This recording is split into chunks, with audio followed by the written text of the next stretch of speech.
Louvado seja nosso Senhor Jesus Cristo, para sempre seja louvado, meu irmão. Que alegria estar aqui novamente para dar continuidade aos nossos vídeos sobre a proteção de Deus Pai, Deus Filho e Deus Espírito Santo. E hoje, meu irmão, lembrando de tudo o que passou, de como Jesus caminhou com os seus discípulos e os ensinou, e depois assim que ele foi para o Pai, os seus discípulos assim ficaram colocando em prática os seus ensinamentos, assim lembrando do que ele havia dito, e nós não podemos ser esquecidos, nós temos que ficar lembrando também, colocando em prática. Então nós vamos ver que mesmo diante das ameaças, que eles não podiam falar em nome de Jesus, que eram proibidos, e que depois que tinham sido presos lá, e aí eles saíram, porque o Espírito Santo os libertou, estavam pregando no templo. E a essas alturas, o sumo do sacerdote mandou buscar eles lá para ser interrogado. Os guardas foram não encontrar e voltaram. O mestre lá não tinha ninguém, mas chega alguém. Aqueles homens estão lá no templo pregando em nome daquele que foi morto. Eles estão lá falando em nome daquele homem, de Jesus. Aí ele mandou buscar. E o que ele falou lá? Nós o havíamos proibido de não falar em nome deste homem. E vamos ver o que os Pedro e os outros apóstolos responderam, que está em Atos, no capítulo 5, dos versos 29 ao 32.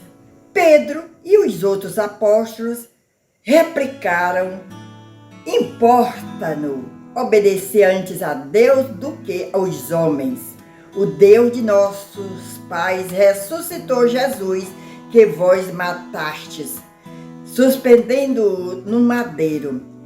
Deus elevou-o pela sua mão direita como príncipe e salvador, a fim de dar a Israel o arrependimento e a remissão dos pecados. Deste fato, nós somos testemunha, nós e o Espírito Santo, que Deus deu a todos aqueles que lhe obedecem. Palavra do Senhor, graças a Deus. Prestai atenção, meu irmão. Então, os discípulos eram homens rudes, não eram estudados como muitos dentre nós são, que sabe tudo, que você já leu a Bíblia de ponta a ponta, outros até o Catecismo da Igreja Católica, muitos e muitos livros religiosos e muitos compêndios de história, etc. e tal. Mas não tem essa força que Pedro teve e os outros apóstolos. Eles eram sábios, porque eles estavam cheios do Espírito Santo. O Espírito Santo estava com eles.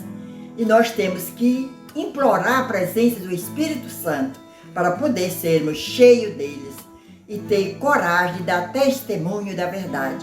Então, e pedir a Ele que coloque na nossa boca as palavras que nós temos que dizer, que aí seja parecido com os apóstolos. Mas não vamos esquecer que eles eram corajosos, muito corajosos, e não temiam, deram testemunho. Nós somos testemunha e nós temos que obedecer a Deus e não a vocês. Então nós também temos que obedecer a Deus e não aos homens. Certo, meu irmão? Então desculpa, meu irmão, se eu estiver errada, mas se eu não estiver errada, é isso mesmo, meu irmão. A história direitinho que nós estamos conversando é essa. E como a gente gosta muito de cantar, vamos cantar um pouquinho diante desse tão lindo fato em que Jesus venceu a morte. E tudo isso foi por amor a nós. Ele viveu, morreu e ressuscitou ao terceiro dia e está no nosso meio. Então vamos cantar um pouquinho. Senhor, vencestes a morte, fizeste brilhar a vida para sempre. O Cristo ressuscitou dentre os mortos, primícia daqueles que adormeceram. Ó morte, foi vencida pela vida. vencestes a morte, fizeste brilhar a vida para sempre. Obrigado, Jesus, que o Senhor fez brilhar a vida para sempre, por amor a nós e caminha conosco. Muito obrigado, nós te agradecemos, te louvamos e te bendizemos. E se você, meu irmão, ainda não se inscreveu no canal Rezar é Bom com Maria Félix Silva, se inscreva e ajude este canal de oração e evangelização. E até o próximo vídeo, se Deus assim nos permitir. Ave Maria e avante!